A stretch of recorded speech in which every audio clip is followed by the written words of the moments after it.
আজকে তোমাদের nation change সম্পর্কে আলোচনা করা হবে। দেখো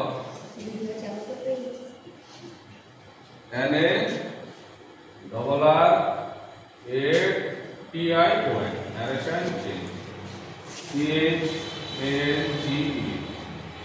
নেশন চেঞ্জ এর বাংলা হচ্ছে ভক্তি পরিবর্তন। নেশন চেঞ্জ মানে কি হলো? ভক্তি পরিবর্তন। ঠিক আছে, ডাইরেক্ট প্রশ্নটা দেওয়া থাকে, ওটাকে ইনডাইরেক্ট করতে হয়। নেশন চেঞ্জ করার জন্য সর্বপ্রথমে দেখো পার্সন চেঞ্জ খুব গুরুত্বপূর্ণ বিষয়। আজকে পার্সন চেঞ্জ নিয়ে আলোচনা করা হবে। পার্সন চেঞ্জ তাহলে formula of person change. Person চেঞ্জের কি ফর্মুলা আছে সেটা জানতে হবে। দেখো এক নম্বর ফর্মুলাতে বলা হচ্ছে ফার্স্ট পারসন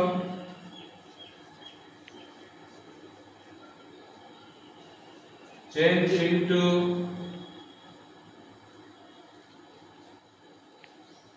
রিপোর্টিং ভার্বের subject.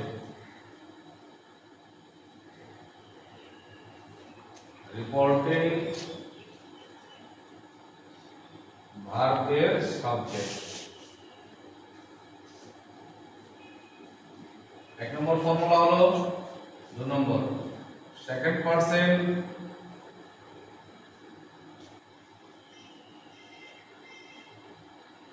Change into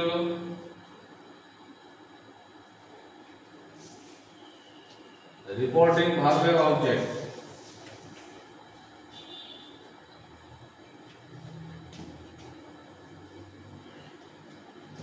reporting verb এর অবজেক্ট। 3 নম্বর ফর্মুলা হচ্ছে থার্ড পারসন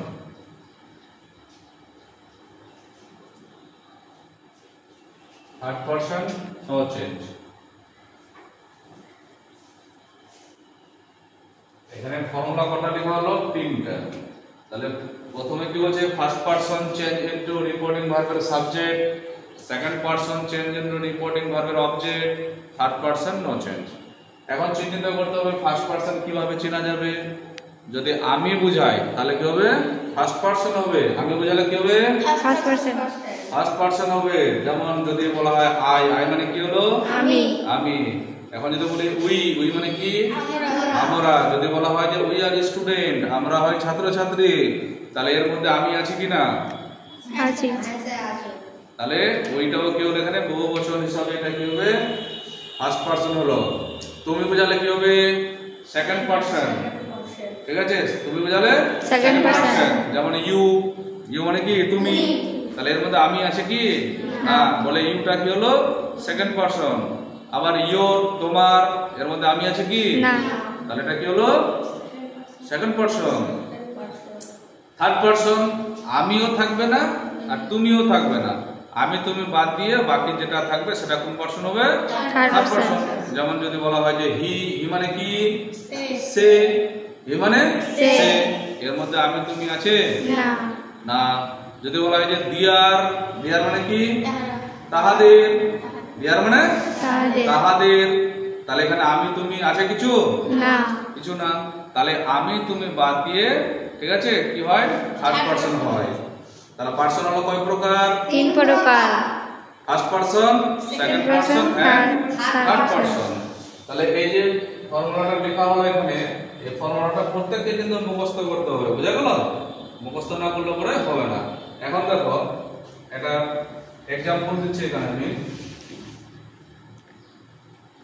एग्जांपल দিচ্ছি আমি। রাম said to me, এর মানে হচ্ছে রাম আমাকে বলল I am ill, আমি হই কি বলতো? অসুস্থ। এখন এই যে এটা আছে না, এই জায়গা থেকে দেখো said to, এটাকে বলা হয় যে আরভি বলা হয়। কি বলা হয়? আরভি। আরভি মানে হচ্ছে রিপোর্টিং ভার্ব। এবার এটাকে বলা হয় কি? এস। এস মানে হলো সাবজেক্ট, রিপোর্টিং ভার্বের সাবজেক্ট। এই যে মিটা আছে না, এটা হলো কি অবজেক্ট। এটা কার অবজেক্ট? রিপোর্টিং ভার্বের অবজেক্ট। বুঝা গেল?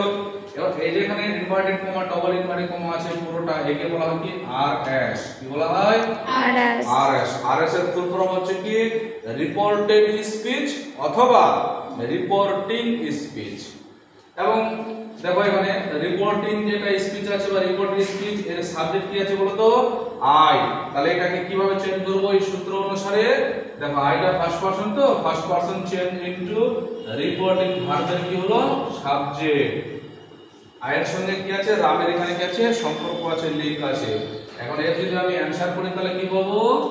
দেখো রাম, এই সেড টুটার পরিবর্তে এটা কি হবে? টোল্ড। কি হবে এটা? টোল্ড। রাম টোল্ড, অবজেক্ট বসে গেল মি। এবার এই যে ডবল ইনভার্টেড কমা আছে কিনা সেটাকে তুলে দেবো, যার কারণে এখানে লিখতে হবে কি দ্যাট। এবার first person change into reporting ভার্বের সাবজেক্ট। সাবজেক্ট এখানে রাম আছে, আমি দ্যাট এর পরে এখানে সাবজেক্ট রাম লিখলে ডবল রাম হয়ে যাবে। তাহলে রামটা ছেলে না মেয়ে? ছেলে। রামটা ছেলে না মেয়ে?